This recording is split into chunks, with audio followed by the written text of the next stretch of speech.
გამარჯობა, ეთერშია ქრონიკა 17-ზე, მე ქეთი ქაშაკაშვილი ვარ, გამოშვებაში ნახავთ. სარკინიგზო, საკონტეინერო და სატვირთო ტერმინალი თბილისის პირველი მშრალი პორტი ოფიციალურად ამოქმედდა. სისტემის გაჯანსაღება და ეფექტიანობის გაუმჯობესება, მთავრობა სახელმწიფო საწარმოების სრულფასოვან რეფორმას იწყებს.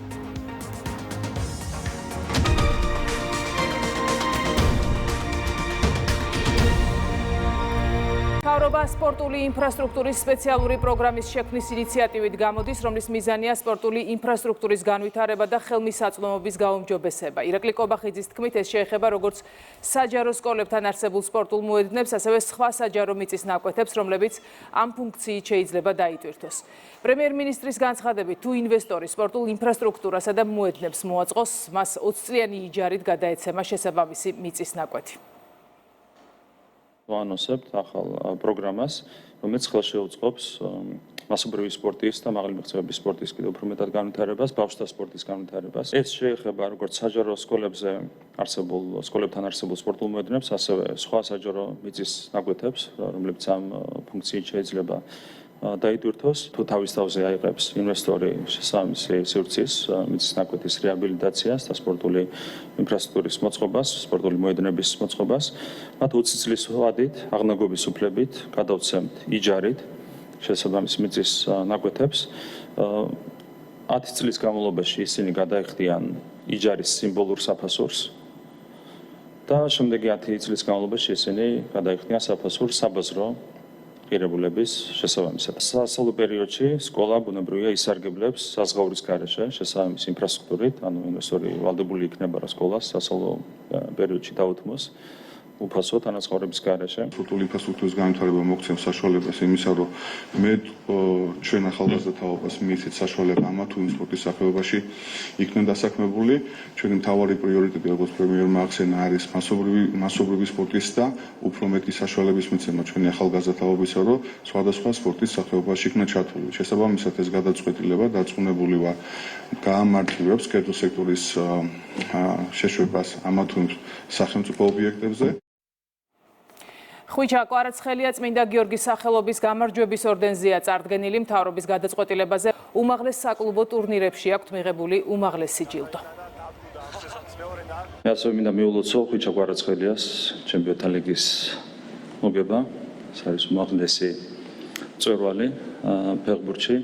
რა თქმა უნდა, იდოლი ჩვენგანისთვის არის განსაკუთრებული სიამაყის საგანი, ის გამარჯვება, რომელიც ხვიჩა კვარაცხელიამ მოიპოვა. მას აქვს მიღებული გასულ წელს ნაკრებთან ერთად მიღებული წარმატებისთვის ღირსების ორდენი და ჩემპიონთა ლიგის მოგებისთვის მინდა წარვადგინოთ ეს წმინდა გიორგის სახელობის გამარჯვების ორდენზე. ვფიქრობ, რომ ეს არის ძალიან დამსახურებული ჯილდო, რომელსაც ის მიიღებს სახელმწიფოსგან. ჩვენ გვყავს ასევე ორი სპორტსმენი, რომელსაც უმაღლეს საკლუბო ტურნირებში აქვს მიღებული უმაღლესი ჯილდო. ეს არის ბატონი კახა გალაძე, რომელსაც ორჯერ აქვს მოგებული ჩემპიონთა ლიგა და ეს არის ზაზა ფაჩულია, რომელსაც 3-ჯერ აქვს მოგებული უმაღლესი საკალათბურთო საკლუბო ტურნირი NBA, 2-ჯერ როგორც კალათბურთელს და ერთხელ როგორც მენეჯერს. გადავამოწმეთა მათ არ აქვთ ანალოგიური ჯილდოები მიღებული და ვფიქრობ, რომ დაგვიანებით, მაგრამ მათი ეს წარმატება უნდა დავაფასოთ. აქედან გამომდინარე, გადავწყვეტეთ ანალოგიურად ბატონ კახა გალაძეს და ბატონ ზაზა ფაჩულიას წარვადგინოთ წმინდა გიორგის სახელობის გამარჯვების ორდენზე. ეს არის ჟესტი იმისა, რომ ჩვენ მათ გამარჯვებებს, მათ შრომას პატივსვდებით და შესაბამისად უმაღლეს ჯილდოებს გადავცეთ, რაც მნიშვნელოვანია სახელმწიფოს კუთხით და რა თქმა უნდა, ეს არის მეორე მხრივ, რომ ჩვენ ახალგაზრდათაობამ დაინახოს და სახელმწიფოს მხრიდანაც არის დაფასებული თითოეული მათი შრომა, გამარჯვება და შესაბამისად ესეთი ჯილდოებზე მეთმაკნას მომავალი ბევრი ხვიჩა კვარაცხელიები ვყავდეს და აუცილებლად წარდგენილები იქნებიან ყველა ჩვენი ჩემპიონები. გავლენიანმა გამოცემა ტრანსფერ მარკეტმა კი ხვიჩა კვარაცხელიას სატრანსფერო ღირებულება განაახლა და ქართველი ფეხბურთელის ფასი 90 მილიონი ევრო გახდა. პარი სენ-ჟერმენის შემტევის ღირებულება აქამდე 85 მილიონი იყო. საქართველოს ნაკრები ირაკლი კობახიძე ეკონომიკისა და ვაჭრობის საკითხებში არაბთა გაერთიანებული საამიროების საგარეო საქმეთა სამინისტროს სახელმწიფო მინისტრს შეხვდა, რომელიც საქართველოს თბილისის მშრალი პორტის გახსნასთან დაკავშირებით ეწვია.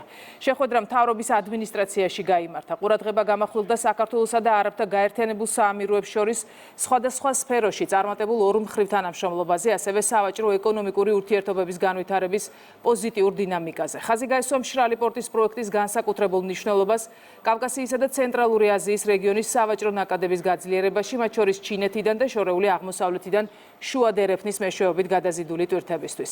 შეხვედრაზე აღინიშნა, რომ საქართველოსა და არაბთა გაერთიანებულ საამიროებს შორის საინვესტიციო სფეროში მჭიდრო თანამშრომლობის კიდევ ერთი კარგი მაგალითია უმსხვილეს დეველოპერულ კომპანია MR ჯგუფთან გაფორმებული ხელშეკრულება, რომლის ფარგლებშიც საქართველოში 6 მილიარდი დოლარის მოცულობის ინვესტიცია განხორციელდება. არაბთა გაერთიანებული საამიროების სახელმწიფო მინისტრმა პრემიერ-მინისტრს საქართველოს მთავრობის მხრიდან ინვესტორების მხარდაჭერისთვის მადლობა გადაუხადა და აღნიშნა, რომ ორ ქვეყანას შორის მჭიდრო პარტნიორობა მომავალშიც მიმართული იქნება მშვიდობის, უსაფრთხოებისა და სტაბილურობის განმტკიცებისკენ. შეხვედრას სოციალურ ქსელში გამოეხმაურა პრემიერ-მინისტრი. ნაყოფიერი შეხვედრა მქონდა არაბთა გაერთიანებული საამიროების სახელმწიფო მინისტრ აჰმედ ბინ ალი ალ-საიეხთან. პარტნიორობის გაფართოება ჩვენს ქვეყნებს შორის ჩვენი დღის წესრიგის ერთ-ერთი მთავარი პრიორიტეტია. შეხვედრისას მადლობა გადაუხადეს სახელმწიფო მინისტრს არაბთა გაერთიანებული საამიროების მხრიდან საქართველოს კერძო სექტორისადმი გამოხატული ინტერესისთვის, ასევე მშრალი პორტის პროექტში განხორციელებული ინვესტიციებისთვის. საქართველოს სულ უფრო მეტ სტრატეგიულ მნიშვნელობას იძენს აღმოსავლეთ-დასავლეთ შუა დერეფნისთვის. შესაბამისად, ეს პროექტი სიცოცხლოდ მნიშვნელოვანია ჩვენი სატრანსპორტო მარშრუტების კონკურენტუნარიანობის გასაძლიერებლად და რეგიონსა და მის ფარგლებს გარეთ ეკონომიკური ზრდის უზრუნველსაყოფად. თბილისის პირველი მშრალი პორტი ოფიციალურად ამოქმედდა. ეს არის თანამედროვე სარკინიგზო, საკონტეინერო და სატვირთო ტერმინალი. მშრალი პორტის გახსნის ღონისძიებაზე სიტყვით გამოსვლისას პრემიერ-მინისტრმა განაცხადა, რომ ეს არის უმნიშვნელოვანესი სტრატეგიული ობიექტი, რომელიც საკვანძო როლს შეასრულებს კავკასიისა და ცენტრალური აზიის რეგიონის სავაჭრო ნაკადების გაძლიერებაში. თბილისის მშრალი პორტი აბუ-დაბი პორტს გრუპის, ნორვეგიული ვილჰელმსენ პორტ სერვისის და ადგილობრივი ინვეკოს ერთობლივი პროექტია. ეს არის უმნიშვნელოვანესი სტრატეგიული ობიექტი, რომელიც შეემატა ჩვენს ქვეყანას და ეს ობიექტი ჩვენს საზღვაო პორტებთან ერთად, როგორც არის ფოთის, ბათუმის და შემდეგ უკვე ანაკლიის პორტები, საკვანძო როლს შეასრულებს კავკასიის და ცენტრალური აზიის რეგიონის სავაჭრო ნაკადების გაძლიერებაში. ის არა მხოლოდ ქართულ პორტებს მოემსახურება, არამედ საერთაშორისო საზღვაო ხაზებისთვის საკონტეინერო ჰაბის და დეპოს ფუნქციასაც შეასრულებს. ეს რა თქმა უნდა მნიშვნელოვნად გაუმჯობესებს კონტეინერების დამუშავების და გადაადგილების ოპერაციებს, განსაკუთრებით კი ჩინეთიდან და შორეული აღმოსავლეთიდან შუა დერეფნის მეშვეობით გადაზიდული ტვირთებისთვის. მშრალი პორტის სტრატეგიული მდებარეობა პირდაპირ წვდომა საერთაშორისო ავტომაგისტრალებთან, კავშირი ეროვნულ სარკინიგზო ქსელთან, ასევე სიახლოვე სომხეთის და აზერბაიჯანის საზღვრებთან, თბილისის საერთაშორისო აეროპორტთან, მას რეგიონის ერთ-ერთ ყველაზე ეფექტურ ლოჯისტიკურ ცენტრად აქცევს. დღეს ძალიან მნიშვნელოვანი მომენტის წინაშე ვდგავართ, როდესაც ამ მნიშვნელოვანი პროექტის პირველი ფაზა უკვე დასრულებულია და უკვე ხვალიდან თბილისის მშრალი პორტი სრულფასოვნად შეძლებს ოპერირებას.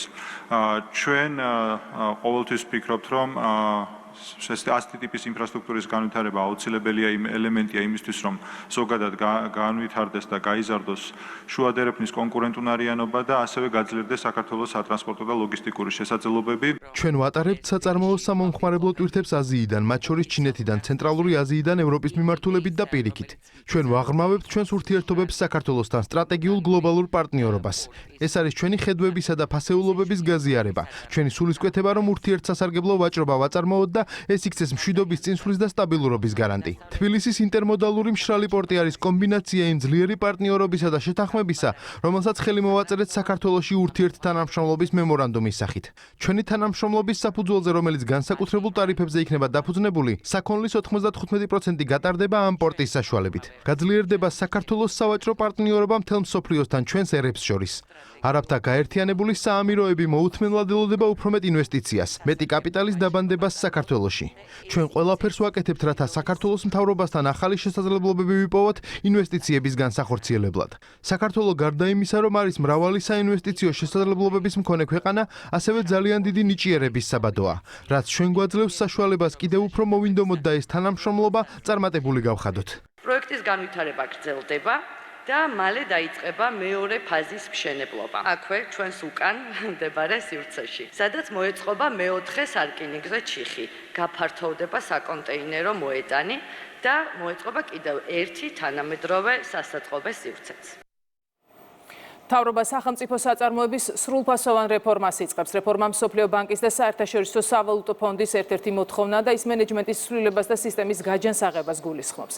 ერთ-ერთი მიმართულება ამ კუთხით არის ოპტიმიზაცია. მთავრობაში მიაჩნიათ, რომ ეს მნიშვნელოვანია როგორც ეკონომიის, ისე ეფექტიანობის გაუმჯობესებისთვის. სტრატეგია საერთაშორისო პარტნიორებთან ერთად შემუშავდა. უკვე გვაქვს პირველადი მონაცემები ოპტიმიზაციის თვალსაზრისით.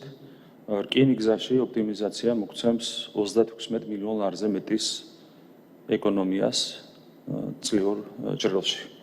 საუბარია მხოლოდ ოპტიმიზაციაზე, შტატების ოპტიმიზაციაზე 36 მილიონზე მეტი დაიზოგება საქართველოს რკინიგზაში.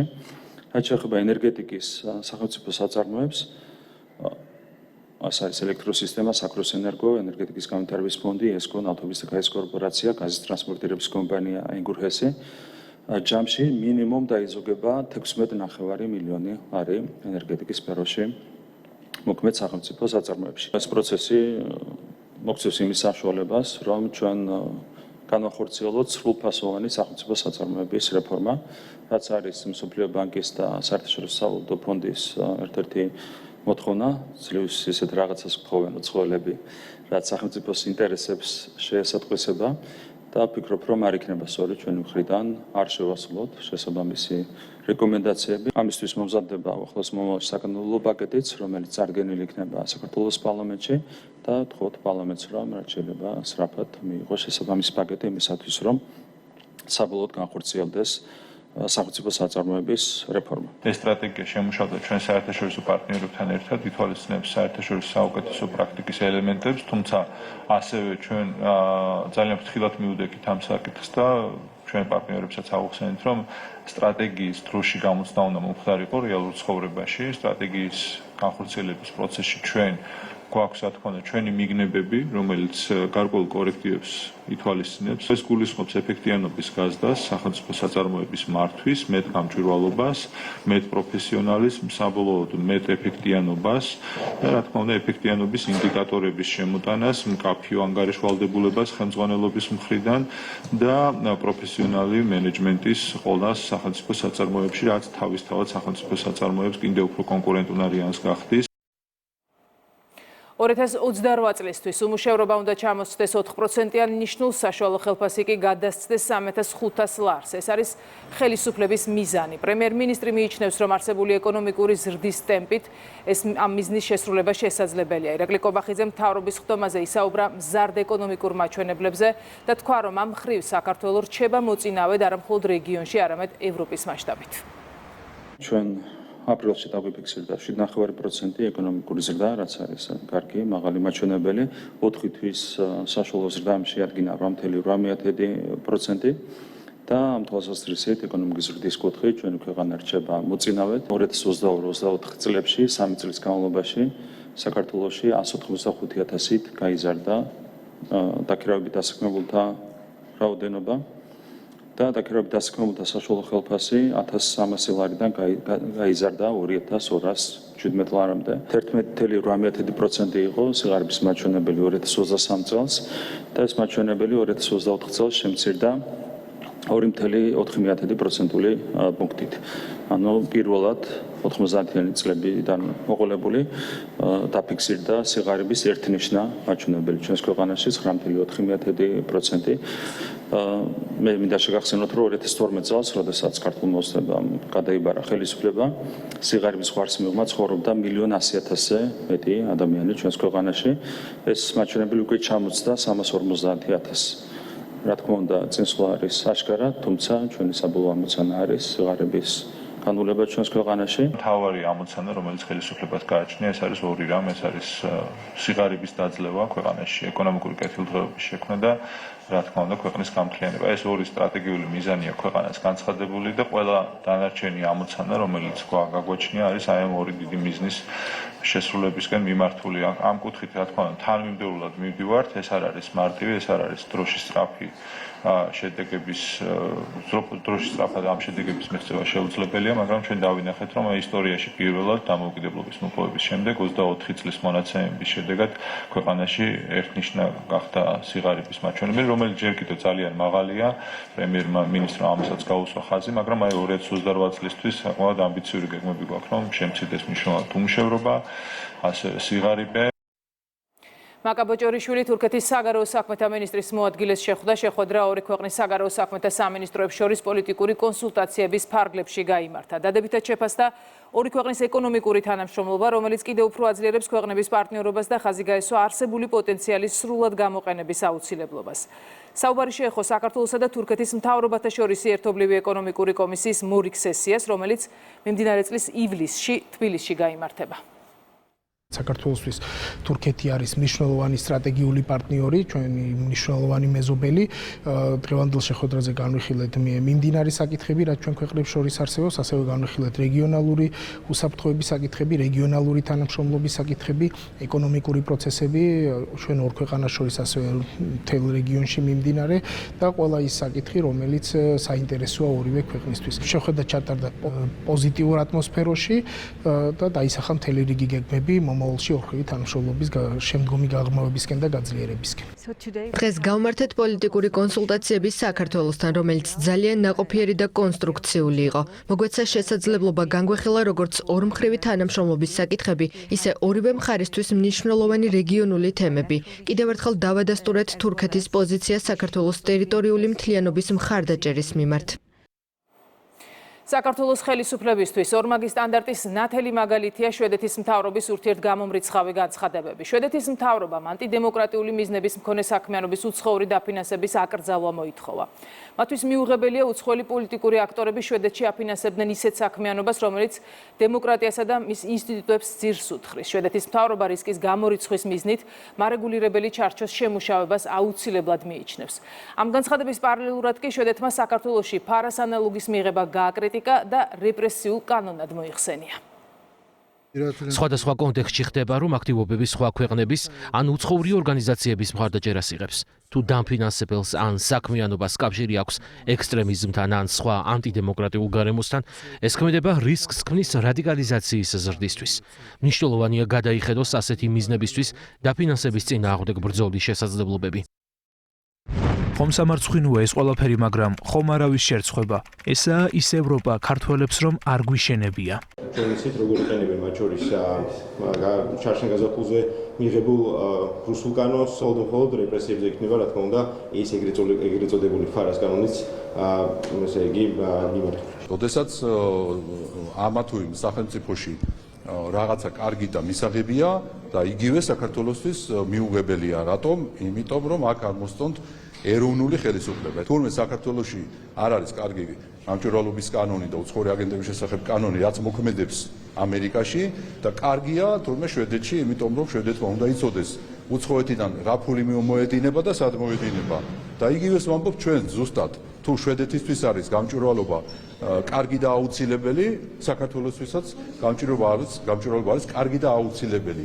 აი ეს არის ბატონებო ზუსტად ორმაგი სტანდარტი, რომელსაც რა თქმა უნდა ქართველი ხალხიც კარგად ხედავს, მათ შორის ევროპელი ხალხიც და მსოფლიო საზოგადოებაც. რაც მისაღებიაო იუპიტერისთვის არ შეიძლება დაუშვებელია ხარისხის ანტიკური გამონათქვამი და ისე მივდივართ ამ სამწუხარო რეალობამდე, თუ რამე საქართველოში აღვივებს სკეპტიციზმს ევროპულობის მიმართ და ევროპის მიმართ. ამ შემთხვევაში ბუნებრივია ჩვენ ღირებულებებზე არ აქვს ლაპარაკი, ის ევრობიუროკრატია გვაქვს მხედველობაში და ის კონკრეტული ქვეყნების ხელმძღვანელები, რომლებიც დღეს მართავენ ევროპულ სახელმწიფოებს. ვიმეორებ, თუ კი რამე აღვივებს ასეთ სკეპტიციზმს, არის აი სრულიად არაობიექტური, არათუ ორმაგი, არამედ მრავალმაგი სტანდარტი. როცა გვექნება შესაძლებლობა ყოველთვის ჩვენს კოლეგებს, შვედები იქნებიან თუ სხვები, აუცილებლად ამაზეც ვესაუბრებით, რომ როგორ არის ეს რა კანონში ჯდება, რომელი დემოკრატიული ღირებულება თუ ევროპული ღირებულებაა, რომ რაღაც ცდილობა, რომ ქვეყანამ დაიცვა საკუთარი დემოკრატია, თურმე არის არადემოკრატიული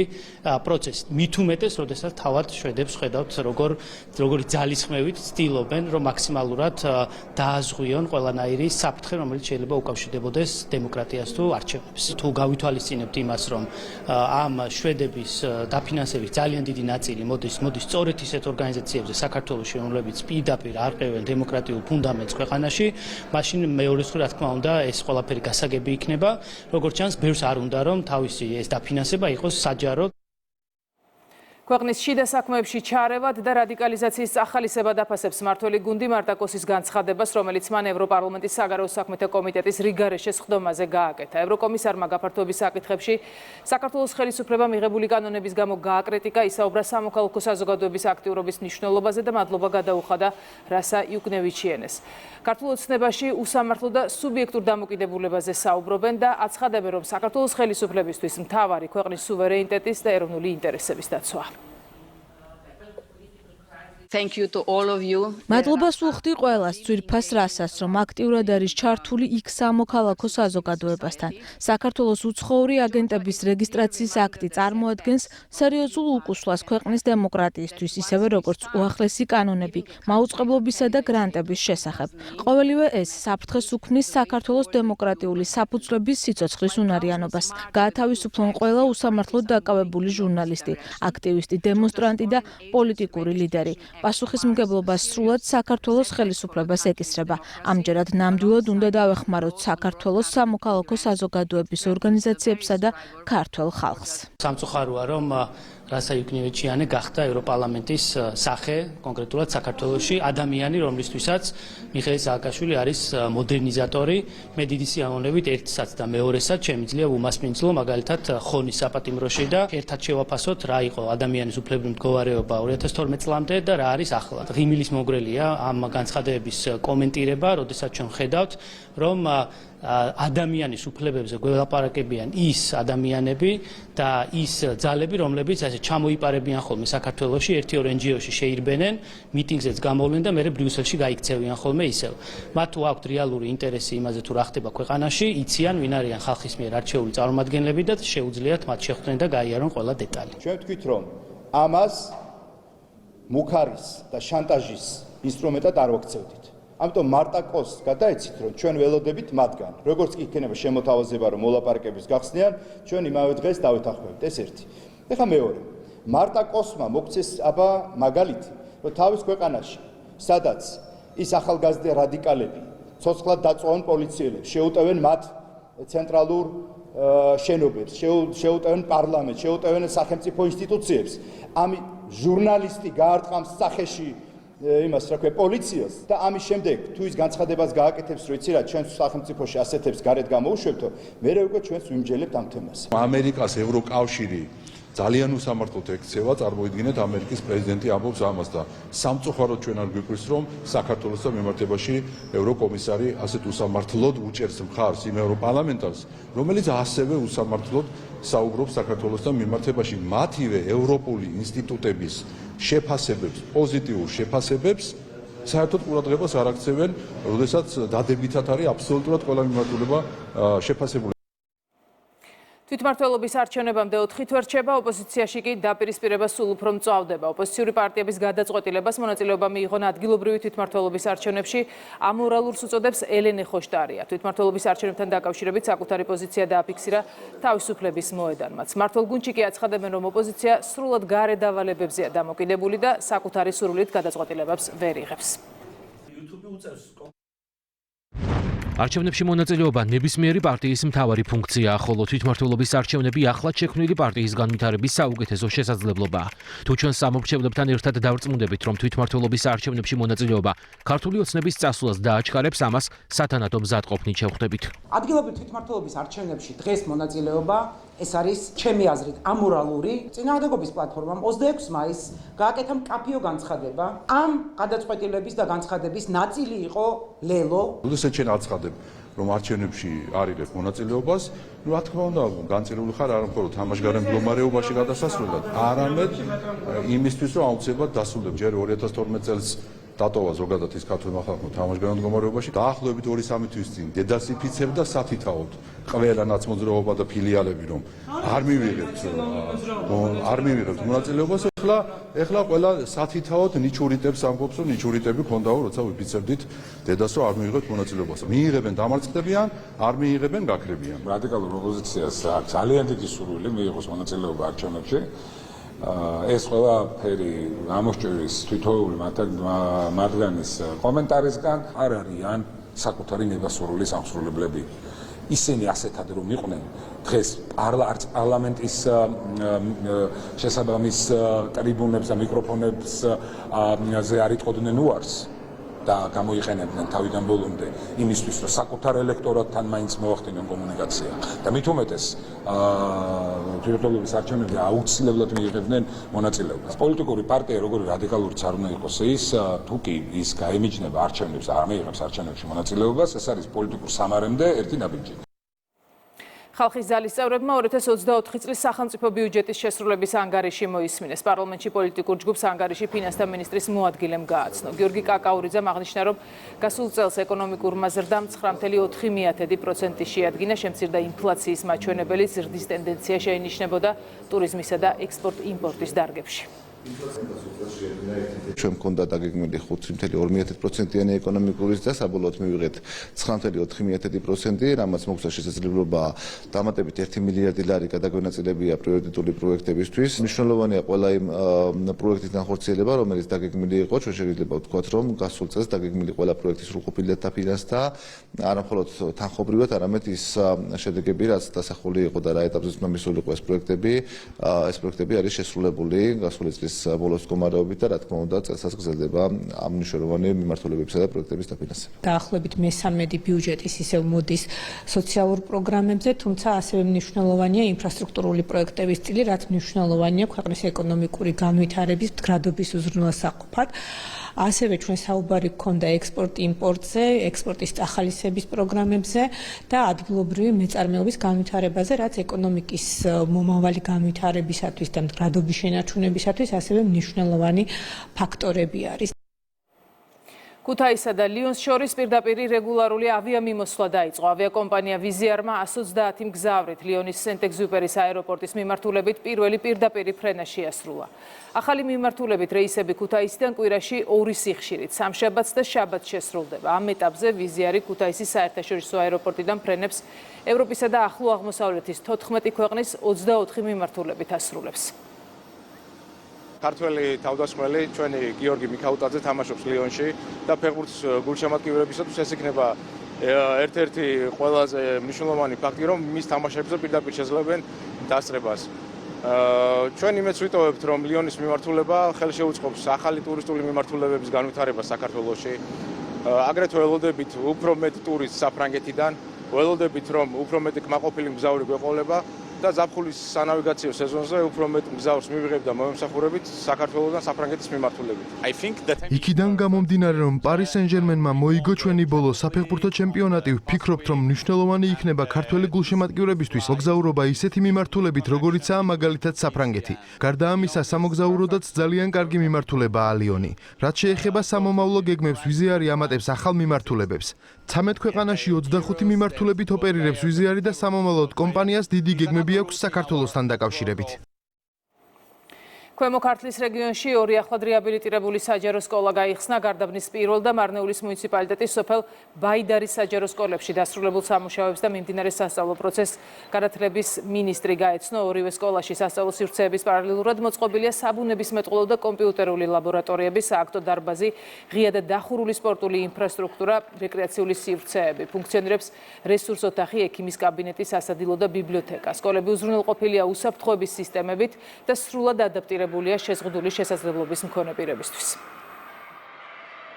ამაღლებელია ამდენ ბედნიერ სკოლის მოსწავლესთან და მასწავლებელთან შეხვედრა. ჩვენი მიზანია როგორც სკოლის მოსწავლეებს, ისე მასწავლებლებს შეექმნათ ყველა პირობა იმისთვის, რომ სასწავლო პროცესი, სწავლა-სწავლების პროცესი წარიმართოს ხარისხიანად და ეფექტურად. მიმდინარეობს 5 საჯარო სკოლის მშენებლობა, მათ შორის აღნიშნული სკოლა, სადაც ჩვენ ვართ დღეს, სოფელ ბაიდარის საჯარო სკოლა სრულად რეაბილიტირდა.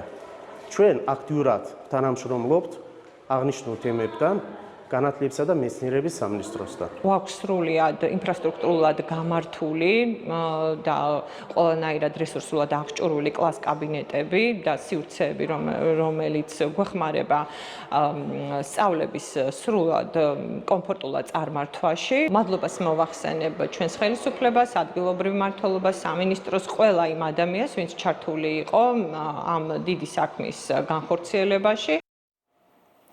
ქუთაისში მდინარე რიონის ნაპირსამაგრის სამუშაოები დასრულდა. უბანი, სადაც სამუშაოები ჩატარდა, რიონის ორივე სანაპირო ზოლს მოიცავს. ორივე სანაპიროზე მოეწყო ნაპირდამცავი ნაგებობები. მდინარის მარცხენა ნაპირის მონოლითური რკინა-ბეტონის ნაპირდამცავი კედელი იწყება მდინარე რიონის კაშხლიდან და სრულდება არსებულ ნაპირდამცავ კედელთან. კედლის ბოლოს მოეწყო ახალი მონოლითური რკინა-ბეტონის კიბეც. პროექტი სახელმწიფო ბიუჯეტიდან 6 მილიონი ლარით დაფინანსდა. დავასრულეთ ქალაქ ქუთაისში ისტორიული უბნის მწვანე ყვავილას ნაპირსამაგრის სამუშაოები. პროექტის ღირებულება 6 მილიონი ლარს შეადგენდა.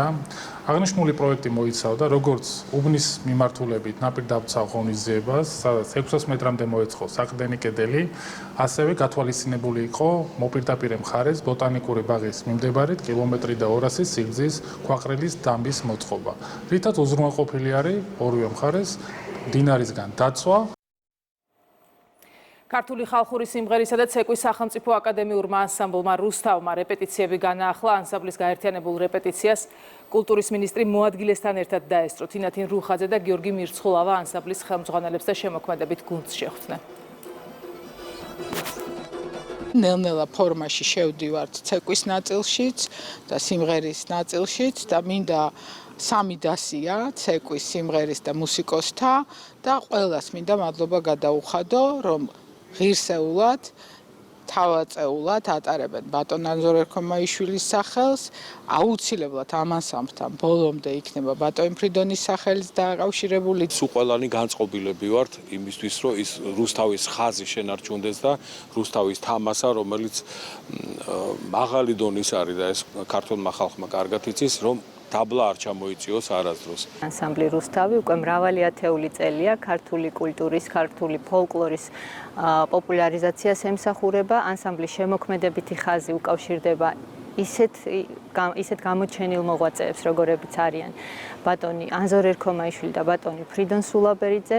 სწორედ მათ მიერ დამკვიდრებული მაღალი აკადემიური სტანდარტი არის ანსამბლ რუსთავის განმასხვავებელი. საქართველოს სიმღერისა და ცეკვის სახელმწიფო ანსამბლ რუსთავში მიმდინარეობს მნიშვნელოვანი პროცესი, რომელიც გულისხმობს შემოქმედებითი კუთხით მაქსიმალურად წამოწევას ტრადიციული და აკადემიური ხაზის. დღეს ჩვენ ყველაზე მეტად გვჭირდება ეს მიმართულება და ამ მიმართულების წამოწევა. ახალი ხელმძღვანელობით ანსამბლმა რუსთავმა წარმოადგენოს თავისი შემოქმედება. ახლა კი უცხოეთის ახალი ამბები. უკრაინამ რუსეთის მიერ ანექსირებულ ყირიმთან დამაკავშირებელი ქერჩის ხიდი ააფეთქა. ინფორმაცია უკრაინის უსაფრთხოების სამსახურმა გაავრცელა.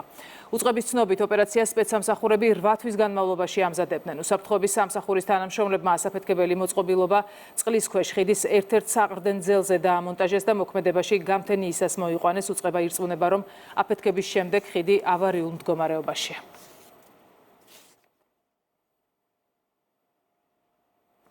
ამერიკის თავდაცვის უწყება გეგმავს გრენლანდია ამერიკის ჩრდილოეთ სარდლობის პასუხისმგებლობის არეალში შეიყვანოს. გამოცემა პოლიტიკოს ცნობით პენტაგონის გეგმის მიხედვით გრენლანდია ევროპული სარდლობის იურისდიქციიდან ამერიკის ჩრდილოეთ სარდლობაში გადავა. ცვლილება ამერიკას დაეხმარება რაკეტსაწინააღმდეგო თავდაცვის არეალი გააფართოოს და გაიზარდოს ეგრეთ წოდებული ოქროს გუმბათის სამეთვალყურეო რადარების რაოდენობა.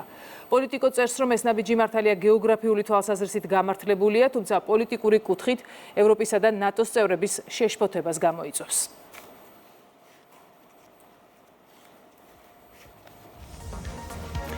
ახლა რეკლამის დროა. რეკლამის შემდეგ ეთერს თეა სიჭინავა განაგზობს სტუმრებთან ერთად. მე გემშვიდობებით ნახვამდის.